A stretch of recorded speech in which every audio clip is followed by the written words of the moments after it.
नमस्कार दोस्तों, इस वक्त की तमाम बेहद बड़ी खबरें आप लोगों के लिए लेकर के आए हैं, जहां पर एक एक करके दोस्तों चलेंगे। तमाम बेहद बड़ी खबरें, मुख्य समाचार आप तक आगे इसी वीडियो में पहुंचाएंगे। जहां पर पहली बड़ी खबर में बात होगी, जी हां दोस्तों, बीजेपी में सन्नाटा, साहेब पर विशेषाधिकार हनन की मांग। कांग्रेस पहुंच गई है उपराष्ट्रपति के पास में। क्या कुछ आ रही है बड़ी खबर। बजट सत्र के पहले हलचल तेज हो गई है, जानेंगे पूरी खबर विस्तार से। इसके साथ ही आप लोगों को बताएंगे कि कांग्रेस पार्टी की ताकत बढ़ी है, पार्टी में जश्न। 7 विधायक थोक में पार्टी के अंदर शामिल हुए हैं। कहां से खबर आ रही है जानेंगे, और वहीं बताएंगे कि सुप्रीम कोर्ट के वकील कपिल सिब्बल ने खोला मोर्चा, किया है बड़ा दावा। बोले सरकार के खिलाफ आदेश देने पर जजों पर भी हो सकती है कार्रवाई।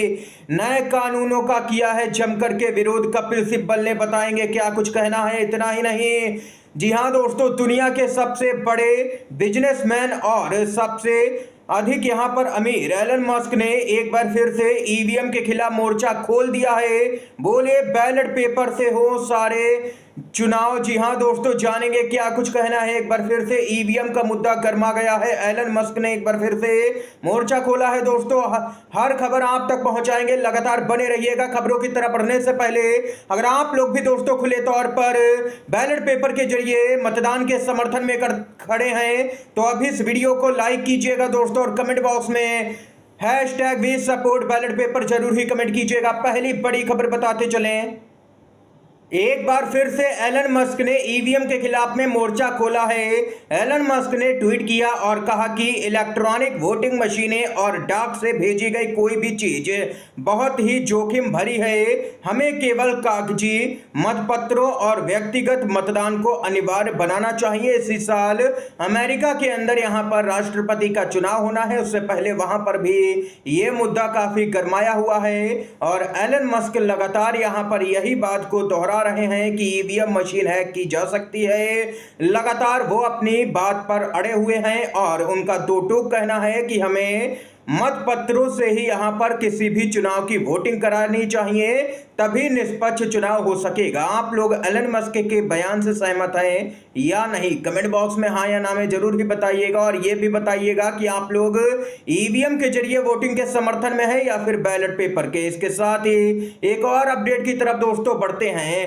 पीएम मोदी के खिलाफ में एक्शन की मांग की गई है। जयराम रमेश ने उपराष्ट्रपति को चिट्ठी लिखी है। जी हां दोस्तों, कांग्रेस पार्टी ने मोर्चा खोल दिया है। कांग्रेस के महासचिव जयराम रमेश ने पूर्व उपराष्ट्रपति हामिद अंसारी के खिलाफ में कथित तौर पर अपमानजनक टिप्पणी करने के लिए प्रधानमंत्री नरेंद्र मोदी के विरुद्ध विशेषाधिकार हनन की कार्रवाई शुरू करने की मांग की है। उन्होंने राज्यसभा के सभापति जगदीप धनखड़ को लिखे पत्र में यह मांग की है दोस्तों।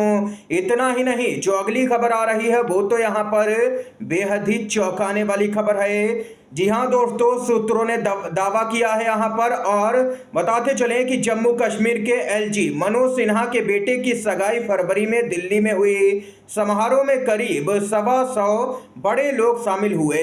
कैटरिंग का बिल आया करीब 11 लाख रुपए, करीब 8,500 रुपए प्रति प्लेट।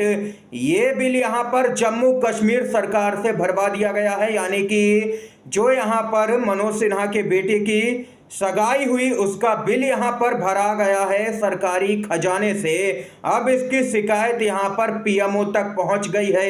ये दोस्तों देख सकते हैं कि चौंकाने वाला मामला सामने निकल के आया है यहां पर, जो कि काफी गंभीर मामला भी बन जाता है।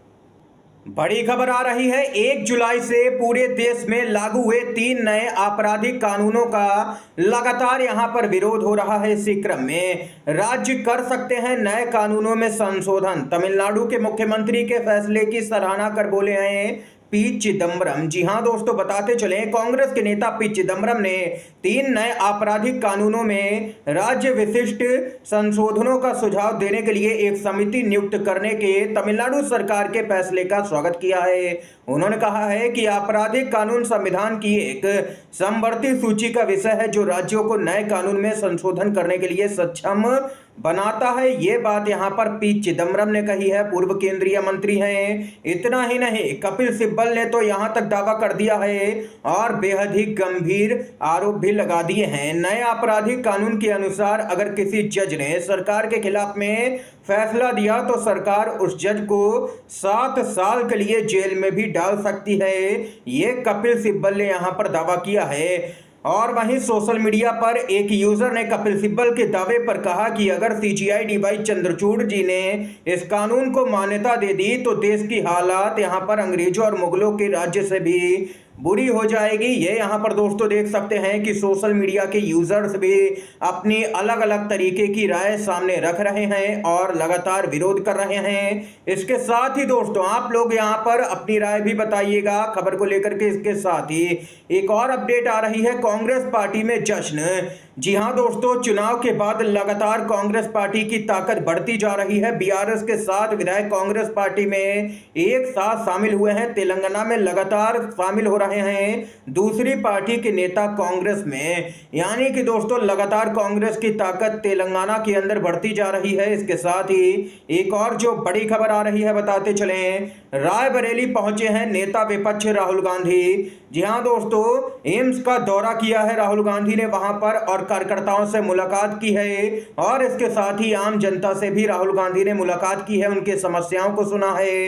रायबरेली पहुंच करके राहुल गांधी ने शहीद स्मारक पार्क में पौधा भी लगाया है। इतना ही नहीं दोस्तों, आप लोगों को यहां पर बताते चलें, शहीद कैप्टन अंशुमन की मां ने राहुल गांधी से यहां पर मुलाकात की है, जिसके बाद में शहीद कैप्टन अंशुमन सिंह की मां ने कहा है कि अग्निवीर योजना बंद होनी चाहिए। उन्होंने आगे कहा है कि मैं सरकार से हाथ जोड़ करके निवेदन करूंगी कि अग्निवीर योजना तत्काल बंद कर दें। 4 साल की अग्निवीर योजना ठीक नहीं है। फौजियों को पेंशन, कैंटीन और बाकी सुविधाएं मिलनी ही चाहिए। उन्होंने राहुल गांधी की बातों का समर्थन किया है खुले तौर पर।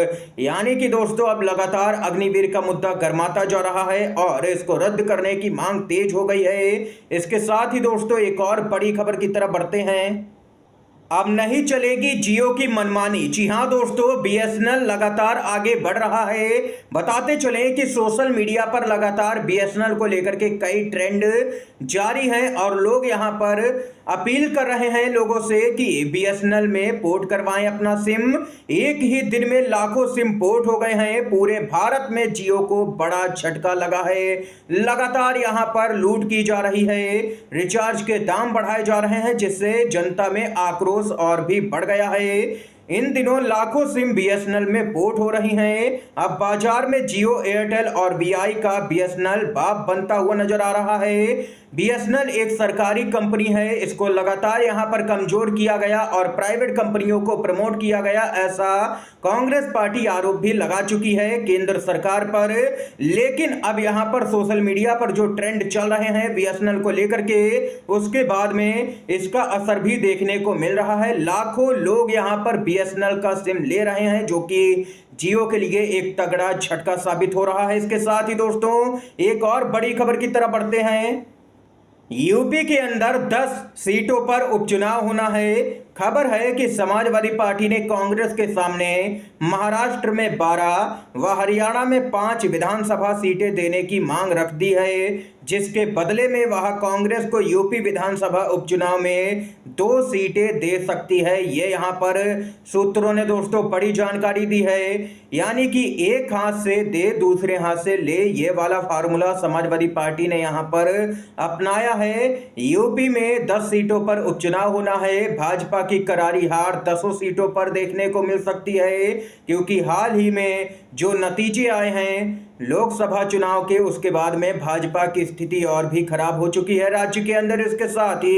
एक और बड़ी खबर दोस्तों बताते चलें, हाथरस भगदड़ मामला, सुप्रीम कोर्ट सुनवाई को तैयार। याचिकाकर्ता विशाल तिवारी ने सीजीआई की बेंच से तत्काल सुनवाई की मांग की है। सीजीआई डीवाई चंद्रचूड़ ने कहा कि हमने इसे सुनवाई के लिए सूचीबद्ध करने का निर्देश दे दिया है, हम इस पर जल्द ही सुनवाई करेंगे। याचिका में हाथरस मामले की स्वतंत्र जांच कराए जाने की मांग यहां पर सीजीआई के सामने की गई है। सुप्रीम कोर्ट लेगा 121 मौतों का हिसाब। मामले की यहां पर सुनवाई जो सूत्रों ने दावा किया है उसके अनुसार 12 जुलाई को हो सकती है पूरे मामले पर सुनवाई। इसके साथ ही नरेंद्र मोदी रूस में बोले, मैं 6 बार यहां पर रसिया आया और पुतिन से 17 बार मिला, जिस पर कांग्रेस के नेता श्रीनिवास बीबी ने तंज कसा और कहा कि लेकिन मणिपुर एक बार भी नहीं गया। ये यहां पर श्रीनिवास बीबी ने तंज कसा है।